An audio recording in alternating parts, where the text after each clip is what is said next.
Hey there. If you've ever felt lost, forgotten, or like life's just passing you by, then this story is for you. Today, we're diving deep into the life of Miriam, a woman who faced heartbreak, silence, and doubt, yet found something extraordinary when she least expected it. No, this isn't your typical miracle story filled with thunder and lightning. It's raw. It's real. It's about the quiet moments where God shows up in the smallest things, like a piece of bread, a whispered name, or a look that says, "I see you." So grab a cup of tea, get comfortable, and prepare to be inspired by a journey that reminds us all, even in the darkest times, hope can find us. Ready? Let's listen to Miriam's story.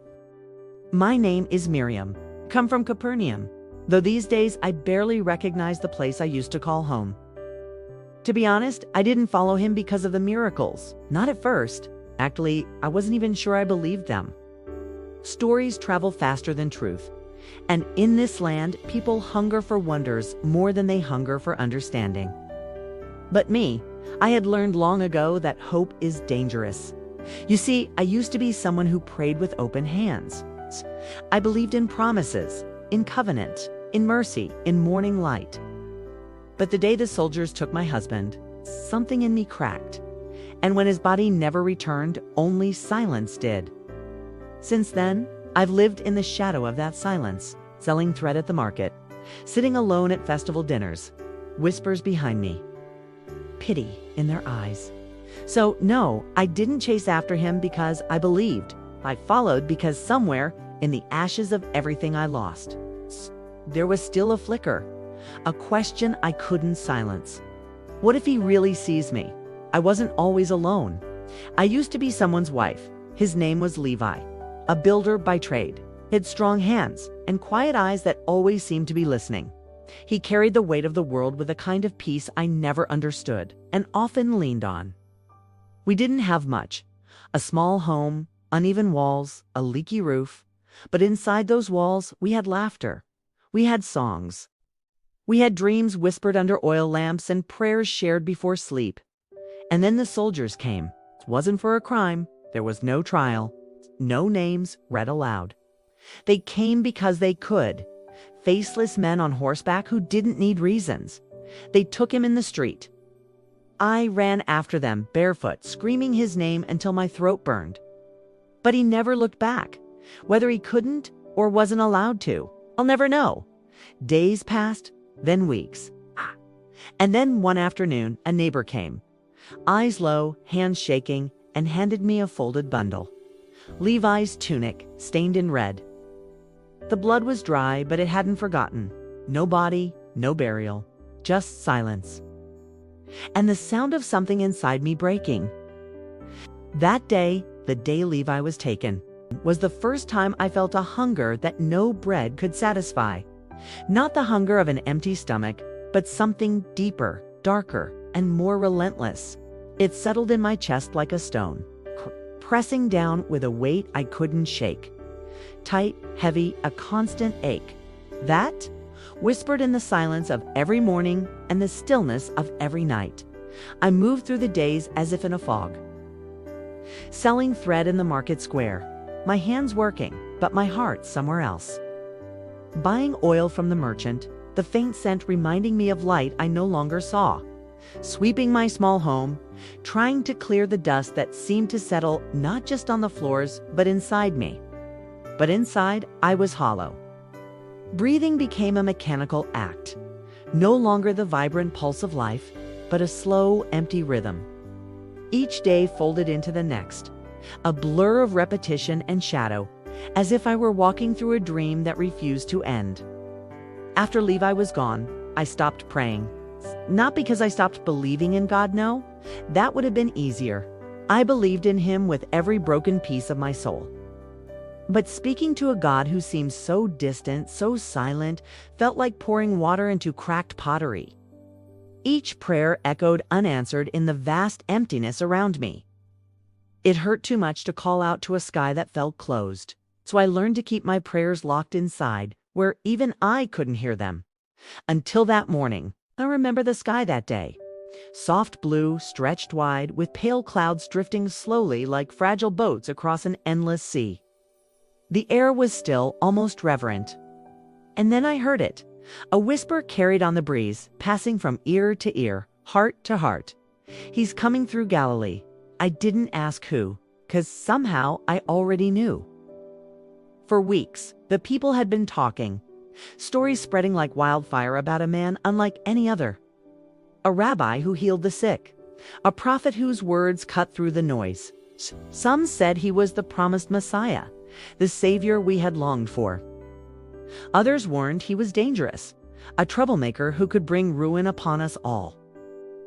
But deep inside me, something I thought was dead, buried beneath sorrow and silence, stirred.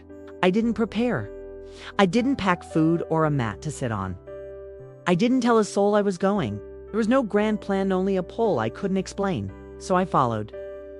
Through the twisting alleyways of Capernaum, past the old stone well where children played, beyond the fig grove where the trees whispered secrets.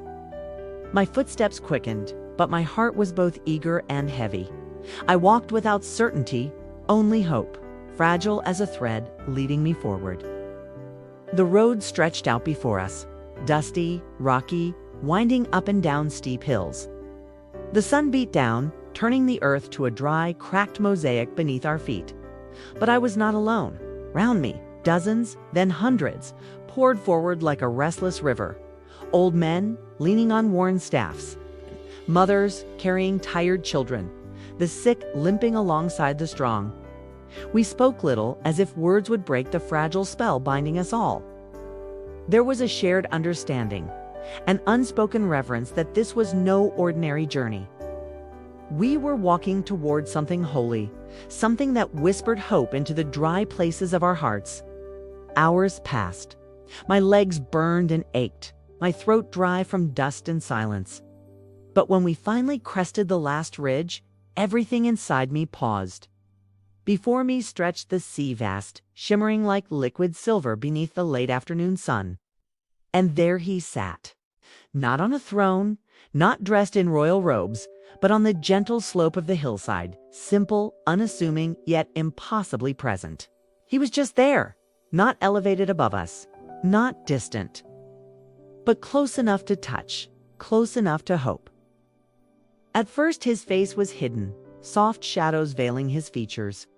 All I could see was the shape of him, calm, still, steady as a mountain. Around him stood his 12 disciples who carried the weight of his mission in their eyes. The crowd settled like waves of birds flocking around a quiet well, each person drawn to his presence as if by a magnet. I found a spot on the earth, squeezed between a family and a shepherd, my heart pounding in the hush. And there, in that waiting, I felt the world's slow time itself seem to hold its breath, waiting for what was about to come. He rose to his feet. He was not tall or commanding in the way kings or generals are. But when he lifted his head, as if hearing a call only he could understand, a hush fell over the hillside that no one dared break. The chatter, the shuffling, the restless breaths, all vanished into a sacred silence. It was as if the earth itself held its breath, waiting to listen. In that moment, the weight of grief and doubt in my chest seemed to lift, replaced by something I couldn't yet name, a quiet hope, fragile but real. I wish I could remember every single word he said that day. But honestly, it wasn't the words themselves that changed me. It was how he spoke. There was no effort to impress, no grandstanding or showmanship. He wasn't trying to prove anything to the crowd. He simply revealed truth, gently and boldly at the same time. He spoke of the Father not as a distant lawgiver, but as a loving parent. Not in theory or ritual, but with the intimacy of a son who remembers the sound of home. He told us that the poor were not forgotten or cursed, but blessed in ways the world can't see. That morning wasn't weakness, but a path toward comfort and healing. He looked at the children with a delight that made me wonder if he remembered his own childhood. And when he gazed at the broken, it was with compassion, ever pity. He saw us, all of us, every cracked, hurting heart and weary soul. And slowly, so slowly that at first I didn't even notice, something inside me began to crack. A wall I had built around my heart, brick by brick, layer upon layer, to keep the pain out. Every sorrow, every unanswered prayer, every night spent staring at the ceiling, asking God in whispered desperation, "Why Levi? Why me? Why this silence that swallows everything?" That wall was strong, but in that moment, with his words ringing in the quiet air, it began to crumble. And for the first time in years, I felt a flicker of something new, a fragile but fierce hope that maybe, just maybe, healing was possible. As he spoke, something stirred deep within me. Memories long buried beneath grief and doubt began to surface. Stories my mother once told me when I was a little girl, whispered by candlelight in our humble home. Tales of manna falling from heaven, bread that sustained a wandering people in the wilderness. Of water springing from solid rock, quenching thirst in the desert. Of God's presence majestic and mysterious in fire that did not consume, in clouds that guided, in a tent that held the very breath of the Almighty. And suddenly, it hit me with the force of a sunrise piercing a storm. That same God, the God of ancient miracles and boundless mercy, was standing right in front of me. Not distant or wrapped in thunder, but clothed in human skin, with eyes that saw every broken piece of me. I wasn't merely hearing his words anymore. Something inside me had awakened. I was thirsting, parched, and desperate for something more than empty promises and cold rituals. It was a deep, aching thirst, the kind that only living water can quench. Every phrase he spoke felt like a balm, a gentle invitation to drink deeply and be satisfied. My heart cracked and dry, pulsed with hope I hadn't felt in years. This wasn't just a sermon. This was life reaching out to me, calling me out of the desert of my soul. Time slipped away unmeasured and slow. The sun dipped low on the horizon, casting long shadows over the hillside. Stomachs began to growl quietly around me, reminders of the day's fasting and the miles we had walked. I hadn't eaten since dawn, and yet I didn't want to move. Not because I was weak, but because something had changed inside me. There was a new hunger rising, one that wasn't about filling the body, but the soul. A hunger mingled with peace, longing with promise. For the first time, I felt both empty and full at once. Suddenly, murmurs rippled through the crowd. I looked up, curious and tired. Jesus' disciples gathered close, voices low but urgent, faces tight with worry. I caught snippets of their desperate conversation. "We can't feed all these people. Not with what we have. Month's wages wouldn't even come close." Panic flickered in their eyes, and for a moment, the impossibility of the situation settled like a stone in my stomach. Then, from the crowd, came a small figure. A boy clutching a humble lunch. 5 small loaves of bread and 2 fish. His hands trembled slightly as he offered them forward, unaware of the thousands who waited hungry around him. I couldn't hold it, and I laughed out loud. The absurdity hit me like a wave. Thousands of us, starving and weary, and the answer was a child's meager lunch. It felt like a cruel joke. I shook my head, whispering in disbelief, "This is hopeless." But beneath the laughter was a flicker of something else, a spark of curiosity, a hidden hope I wasn't ready to admit. Then Jesus took the bread in his hands, slowly, deliberately. He lifted it up toward the sky, eyes rising in quiet reverence. And he thanked God not for a feast or abundance, but for what little we had. And then he broke the bread. The simple act carried a weight heavier than the stones beneath us. It was a moment suspended between doubt and faith, hunger and miracle. One piece, then another, and then another still. The bread was passed from hand to hand, breaking into pieces that somehow never ran out. The disciples moved swiftly, carrying baskets that filled again and again, as if the bread multiplied before our very eyes. Whispers spread through the crowd. "Look, there's more. Enough for everyone."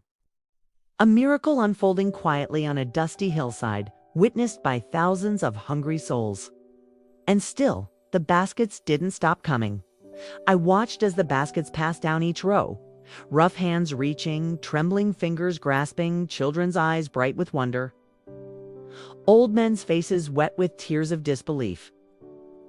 When the basket finally reached me, my heart caught in my throat. I froze, not from fear, but from the weight of the moment. Here, in my hands, was something more than bread. It was hope. It was grace. It was the tangible proof that God had not forgotten me, that He saw every broken, hungry heart. The smell reached me first, warm, buttery, rich. It was as if the bread had just come from a fresh fire, the scent wrapping around me like a whispered promise. The fish was soft and flaky, perfectly cooked, its saltiness a balm to my aching soul. My hands shook as I took the bread. I hadn't eaten since dawn, but I did not rush. I cradled that piece of bread as though it were the most precious thing I'd ever held, because in that moment, it was sacred, a symbol of God's provision, love, and presence, breaking through my brokenness.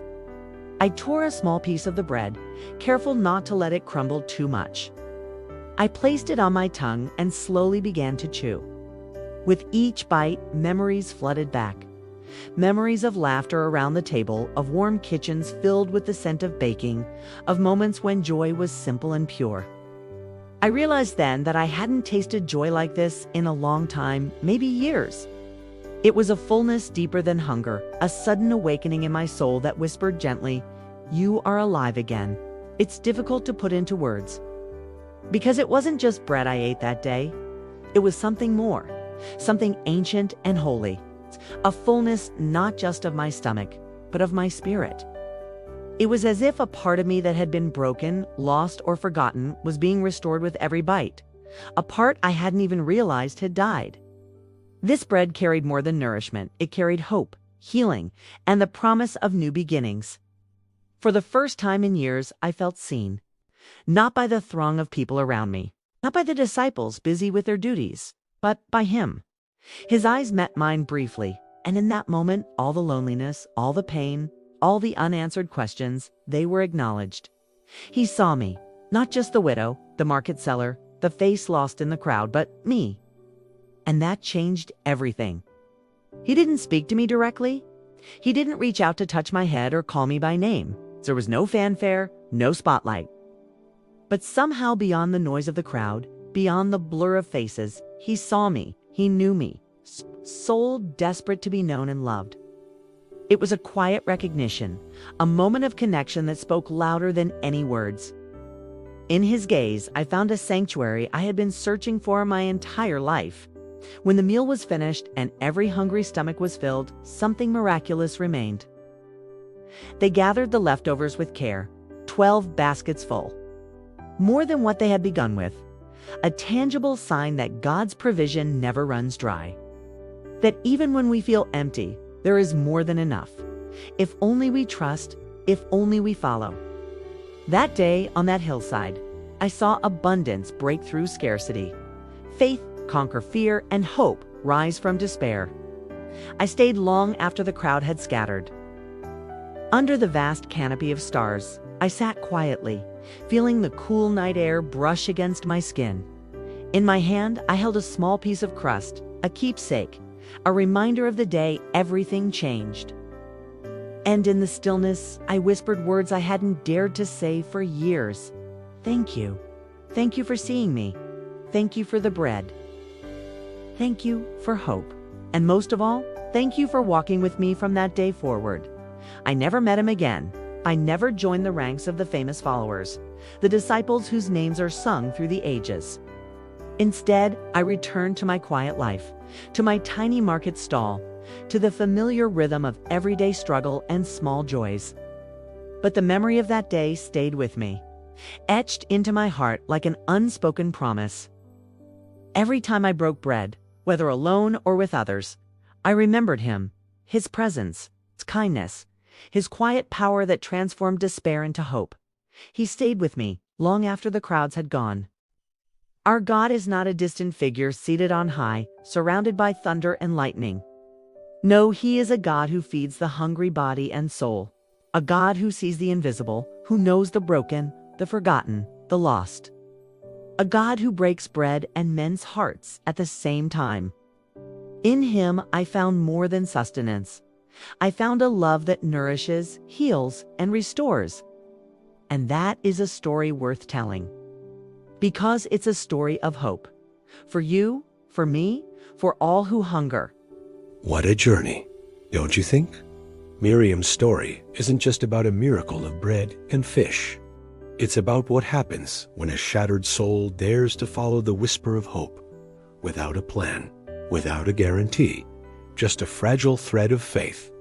And maybe that's where you are right now, wrestling with questions no one seems to answer, carrying wounds no one else sees, going through the motions, yet starving on the inside for something more. But what if, like Miriam, you're closer to healing than you think? What if your hunger is the very thing that will lead you to the one who sees you, truly sees you, and calls you beloved, even when you feel forgotten? This story is a reminder. God doesn't just reign from a distance. He walks dusty roads. He sits on hillsides. He feeds the hungry and fills the brokenhearted. And he's still doing it today. So if this story moved you, even just a little, if it gave your heart room to breathe or made your spirit whisper, "I'm not alone," then don't keep that to yourself. Like this video to let others know it mattered to you. Share it with a friend who might need this kind of hope today. Subscribe to the channel so you don't miss any of these powerful testimonies. And leave a comment below. Tell us what touched you most. We read every word. And you never know, your story might encourage someone else who's still walking their road. Thank you for watching. Thank you for being part of this journey. And remember, you are not invisible. You are not forgotten. You are seen. And you are deeply, deeply loved. Until next time.